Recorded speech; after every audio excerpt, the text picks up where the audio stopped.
नमस्कार, मैं हूं युगल किशोर और आप देख रहे हैं S2 24/7। प्रदेश में रहने वाले वाल्मीकि समुदाय के लोगों को राज्य की जयराम सरकार इसी बजट सत्र में बड़ी राहत देने की तैयारी में है।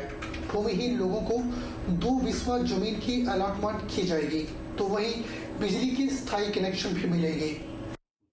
प्रदेश में रहने वाले वाल्मीकि समुदाय के लोगों को राज्य की जयराम सरकार इसी बजट सत्र में बड़ी राहत देने की तैयारी में है। भूमिहीन लोगों को 2 बिस्वा जमीन की अलॉटमेंट की जाएगी, तो वहीं बिजली के स्थायी कनेक्शन भी मिलेंगे। खास बात यह है कि विधवा और परित्यक्त महिलाओं को भी यह लाभ मिलेगा। इस बाबत बजट सत्र में ही एक बिल लाया जा रहा है, जिसके तहत वाल्मीकि समुदाय के लोगों को राहत मिलेगी। बिलासपुर की बात करें तो शहर में पिछले कई दशकों से गुजर बसर कर रहे 400 परिवारों को लाभ मिलेगा। यह खुलासा बिलासपुर सदर हलके के विधायक सुभाष ठाकुर ने रविवार को सर्किट हाउस में आयोजित प्रेस वार्ता में किया। उन्होंने बताया कि वाल्मीकि समुदाय के लोग पिछले 4-5 दशकों से यहाँ रह रहे हैं। उनके पास न तो जमीन है और न ही बिजली व पानी के कनेक्शन। जिन थोड़े बहुत लोगों के पास बिजली के कनेक्शन है, वे भी स्थायी नहीं है। विधायक के अनुसार उनको राहत दिए जाने की मांग काफी लंबे समय से हो रही है। इस बार विधानसभा के बजट सत्र में उन्होंने सरकार से इस समुदाय के लोगों को जमीन और बिजली कनेक्शन दिए जाने का मसला उठाया गया है, जिस पर शहरी विकास मंत्री सुरेश भारद्वाज ने आश्वस्त किया है कि इसी बजट सत्र में इस वर्ग के लोगों को राहत प्रदान करने के लिए बिल लाया जा रहा है। मुख्यमंत्री जयराम ठाकुर ने भी इस वर्ग को राहत दिए जाने को लेकर सोचा है। ऐसे में पूर्ण उम्मीद की जा रही है कि अगले 1-2 दिनों के अंदर इस वर्ग को राहत का फैसला हो सकता है। जयराम ठाकुर जी के नेतृत्व में 4 सालों से जो सरकार चली है, यह भी आम व्यक्ति, गरीब व्यक्ति, सभी वर्गों का इसमें ध्यान रखा गया है। और इस बार का जो बजट है उसमें भी 1 लाख लोगों को जो उसमें सुविधाएं मिलेंगी और यहाँ पर बिजली, मुफ्त बिजली देने का प्रबंध किया गया है। और उसी तरह से जो हमारी बुढ़ापा पेंशन थी वह पहले 80 थी, 80 70 की और 70 से अब 60 की गई है। तो यह भी एक बहुत बड़ा लोगों में इसका संदेश भी गया है और ये लोकप्रियता के मामले में भी लोग इसको सराहा भी रहे हैं। उसी तरह से मैं बिलासपुर के बारे में भी यह कहना चाहूँगा कि हमारे बहुत से वाल्मीकि समाज के यहाँ पर लोग थे और बहुत सी हमारी बहनें थी जो कुछ बिड्डो थी और कुछ परित्यागता थी और कुछ बहुत ऐसे भी लोग थे जिनके नाम से कोई जगह नहीं थी और वर्षों से वो यहाँ रहते हैं। हिमाचली सर्टिफिकेट की उनको आवश्यकता पड़ती थी, उनके बच्चों के लिए वो सर्टिफिकेट नहीं मिलते थे। तो अभी माननीय मुख्यमंत्री जी से भी बातचीत हुई है और आदरणीय सुरेश भारद्वाज जी से भी, तो उसके उस उपलक्ष्य में भी बिल भी लाया जा रहा है ताकि इन लोगों को 2-2 बिस्वा में जगह दी जाए और इनके यह सर्टिफिकेट भी बने और इन लोगों को बिजली के कनेक्शन, पानी के कनेक्शन वह भी हो, क्योंकि यह भी हमारे समाज का एक अभिन्न अंग है। देश के बड़े 5 राज्यों में हुए विधानसभा चुनावों में बीजेपी ने 4 राज्यों में प्रचंड बहुमत से जीत हासिल की है। उसी को लेकर अब हिमाचल प्रदेश की राजनीति भी गरमाने लगी है।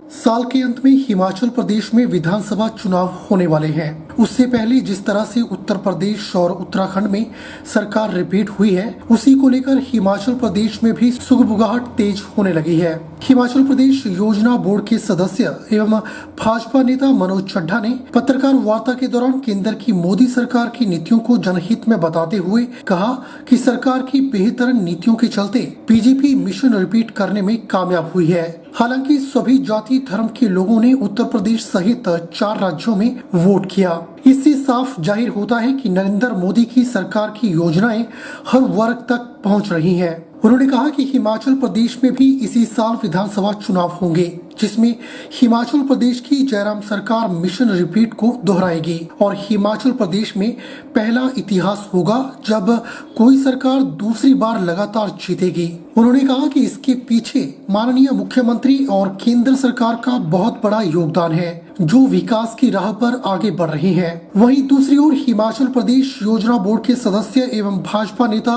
मनोज चड्ढा ने कहा कि हिमाचल प्रदेश में बीजेपी मिशन रिपीट करेगी, क्योंकि जिस तरह से उत्तर प्रदेश और उत्तराखंड में बीजेपी ने मिशन रिपीट किया है, उसी के दम पर हिमाचल प्रदेश में भी मिशन रिपीट किया जाएगा। भारतीय जनता पार्टी की जो ये 4 राज्यों में जीत हुई है भूतपूर्व है। सबसे बड़ी बात यह है कि आज कितने दशकों बाद उत्तर प्रदेश में भारतीय जनता पार्टी की सरकार या कोई अन्य सरकार दोबारा रिपीट करने जा रही है। ये चमत्कार माननीय हमारे प्रधानमंत्री नरेंद्र भाई मोदी जी के नेतृत्व में और योगी जी के नेतृत्व में ये संपूर्णता जो जीत है वो मिली है। और न सिर्फ उत्तर प्रदेश में, उत्तरांचल की बात करें, उत्तराखंड की बात करें तो वहां पर भी दूसरी बार, ये पहली दफा इतिहास में हो रहा है कि दूसरी बार भारतीय जनता पार्टी की सरकार रिपीट करेगी या किसी पार्टी की सरकार रिपीट करेगी। यही बात गोवा की है और यही बात मणिपुर की है। आप अगर पूरे हिंदुस्तान के परिदृश्य में इन चुनावों को देखें तो 2024 के जो चुनाव आने वाले हैं उन पर इनका सीधा सीधा प्रभाव है।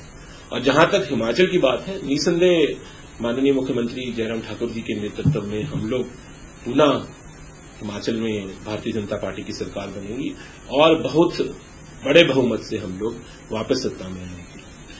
Himachal Pradesh sports cultural and environment association की रामपुर बुशहर इकाई के अध्यक्ष राहुल सोनी ने रामपुर में आयोजित प्रेस वार्ता के दौरान कहा कि ऐतिहासिक फागली मेले में रात्रि सांस्कृतिक संध्याएं बुशहर कार्निवल के नाम से आयोजित की जाएंगी।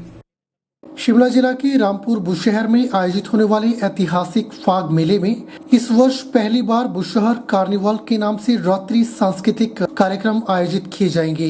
इसका आयोजन Himachal Pradesh sports cultural and environment association करेगी, जिसके प्रमुख शिमला ग्रामीण के विधायक विक्रमादित्य सिंह हैं। रामपुर बुशहर में हर वर्ष बसंत आगमन की खुशी में फाग मेले का आयोजन किया जाता है और मेले में आसपास के इलाकों से आए देवी देवताओं की भूमिका अहम होती है। एसोसिएशन की रामपुर बुशहर इकाई के अध्यक्ष राहुल सोनी ने पत्रकार वार्ता में बताया कि फाग मेला बुशहर के लोगों की आस्था का सबसे बड़ा देव संगम का मेला है, लेकिन आज तक इसका दर्जा जिला स्तरीय ही रखा गया है। उन्होंने जिला प्रशासन और प्रदेश सरकार से मांग की कि फाग मेले का दर्जा जिला स्तरीय से बढ़ाकर राज्य स्तरीय किया जाए ताकि बुशहर की संस्कृति को बढ़ावा दिया जा सके। रिक्वेस्ट और करना चाहता हूँ कि एक दरख्वास्त हम और करते हैं डीसी महोदय से कि जो ये फाग मेला है ये ज़िला स्तरीय, इसको हम राज्य स्तरीय करने की मांग करते हैं ताकि इसका जो स्तर है वो बढ़े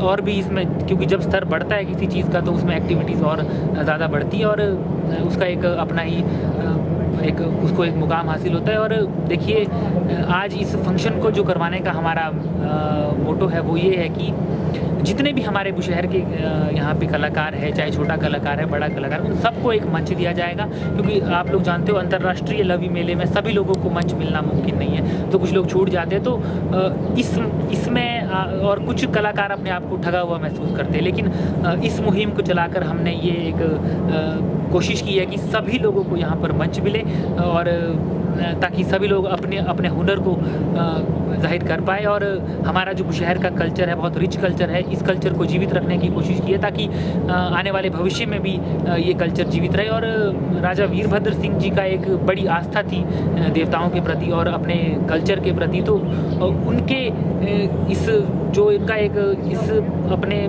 इस कल्चर के लिए एक लोगों और देवताओं के लिए एक प्यार था, उसको जीवित रखने के लिए हम लोगों ने एक निर्णय लिया है कि हम लोग अंतर्राष्ट्रीय इसमें जिला स्तरीय फाग मेले में नाइट प्रोग्राम करवाएंगे और बड़े अच्छे से हम करवाएंगे। मैं आप लोगों को आश्वस्त करना चाहता हूँ। NIT हमीरपुर से इंजीनियरिंग की शिक्षा प्राप्त कर 42 वर्षीय जोगिंदरनगर निवासी नवीन शर्मा ने कॉर्पोरेट सेक्टर की ऊंची तनख्वाह वाली नौकरी छोड़कर हाइड्रोपोनिक्स तरीके से खेती कर न केवल प्रतिमाह 50 से 60 हजार रुपए कमा रहे हैं, बल्कि लाखों युवाओं के लिए प्रेरणा स्रोत भी बने हैं। 500 वर्ग मीटर क्षेत्र में स्थापित हाइड्रोपोनिक्स पॉली हाउस के माध्यम से नवीन शर्मा न केवल अच्छी कमाई कर रहे हैं, बल्कि 2 युवाओं को सीधा रोजगार भी प्रदान कर रहे हैं। हाइड्रोपोनिक्स तरीके से खेती करने वाले नवीन शर्मा न केवल जोगिंदरनगर क्षेत्र की ऐसे पहले किसान हैं, बल्कि उन्होंने इस क्षेत्र में भविष्य की खेती की नींव भी रखी है। जब इस बारे में नवीन शर्मा से बात की गई तो उन्होंने बताया कि वे पिछले 1 वर्ष से जोगिंदरनगर के हैजू में हाइड्रोपोनिक विधि से खेती कर रहे हैं और उन्हें प्रतिमाह औसतन 50 से 60 हजार रुपए की शुद्ध आय हो रही है। नवीन शर्मा ने पॉली हाउस में लेट्यूस, चौरी टोमेटो, शिमला मिर्च, स्ट्रॉबेरी, केले, धनिया, मिर्च, टमाटर जैसी फसलें नियमित अंतराल के बाद तैयार कर रहे हैं। उनके द्वारा तैयार यह फसलें पालमपुर, कांगड़ा, धर्मशाला, मैक्लोडगंज जैसे स्थानों में आसानी से बिक रही है। उन्हें इसके अच्छे दाम भी मिल रहे हैं। उसके बाद मैं काफ़ी साल तक बैंगलोर और काफ़ी मल्टीनेशनल कंपनी जैसे विप्रो और फिलिप्स और सैमसंग जैसी कंपनी में मैंने भारत में भी और विदेश में भी उस पर मैंने जॉब किया है। लेकिन 2014-15 के आसपास मेरा झुकाव थोड़ा ऑर्गेनिक एग्रीकल्चर की तरफ हुआ और उसके बाद मैंने हिमाचल आकर कुछ अपने दोस्तों के साथ मिलके और उनकी थोड़ी मदद लेकर, थोड़ी ट्रेनिंग्स लेकर हमने ये हाइड्रोपोनिक्स और हमने अपना सेटअप तैयार किया है। ये सेटअप तैयार करने से पहले हमने थोड़ी सी ट्रेनिंग ली थी क्योंकि ये टेक्नोलॉजी अभी नॉर्थ इंडिया में कुछ नई थी। उस ट्रेनिंग लेने के बाद 2021 से लगातार हम पिछले 1-1.5 साल से उसको मेंटेन कर रहे हैं। यहाँ पे हमने बहुत डिफरेंट क्रॉप्स पे एक्सपेरिमेंट्स किए, लेकिन हमें धीरे धीरे ये समझ में आया कि हमें एक्सोटिक वेजिटेबल्स की और काम करना चाहिए। तो हम ये लेट्यूस, बेसिल, चेरी टोमेटो और इवन स्ट्रॉबेरीज ऐसे हमने काफी उन फसलों की तरफ हमने ध्यान दिया है जिनका मार्केट में हमें अच्छा प्राइस मिलता है। ये लेट्यूस जो हमने यहाँ पे लगाया है ये मार्केट में 400 से 450 रुपए केजी बिकता है और हाइड्रोपोनिक्स में हम इसको वीकली साइकिल इसका हम मेंटेन करते हैं और हम आराम से 40 से 50 किलो हमारा जो लेट्यूस है वो हर वीक हम निकाल लेते हैं। इस पूरे सिस्टम को इस्टेब्लिश करने में पहले हमने जो पॉली हाउस लगाया उसके लिए भी सरकार ने हमें सब्सिडी दी और जब हमने हाइड्रोपोनिक्स का ये सेटअप लगाया उसके लिए भी सरकार ने हमें इसके कंपोनेंट के ऊपर सब्सिडी दी। आज ये सिस्टम करीब 1 साल से रनिंग है और हमने अपना जो हमारी इनपुट कॉस्ट थी वो काफी हद तक हम इसको निकाल चुके हैं। बुलेटिन में फिलहाल वक्त हो चला है एक छोटे से ब्रेक का। ब्रेक के बाद तुरंत हाजिर होते हैं।